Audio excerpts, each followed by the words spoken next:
kita semua dan seluruh rakyat Indonesia, saya yakin menunggu kado tahun baru 2025 dari Presiden Prabowo, batalkan rencana kenaikan PPN 12%. Terima kasih. Pak Prabowo mau menaikkan PPN sebesar 12%. Dan Rieke Diah Pitaloka, DPR RI dari fraksi PDIP, itu menentang keras. Dia itu tidak setuju dengan Pak Prabowo kalau PPN itu akan dinaikkan 12%. Dan ternyata banyak rakyat yang setuju dengan pernyataan Rieke Diah Pitaloka untuk tidak menaikkan PPN sebesar 12%. Mungkin rakyat Indonesia sudah kayak semua ya yang setuju dengan pernyataan Rieke Diah Pitaloka tadi. Karena saya itu sebagai rakyat jelata ya, rakyat yang kelasnya itu menengah ke bawah, saya tidak setuju dengan pernyataan Rieke Diah Pitaloka.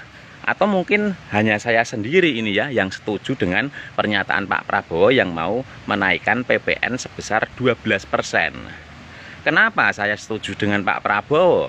Ya karena PPN itu, pajak penambahan nilai itu dikhususkan buat yang kaya-kaya. Misalnya yang punya barang branded, yang punya mobil mewah, yang punya rumah mewah, yang punya tanah di mana-mana.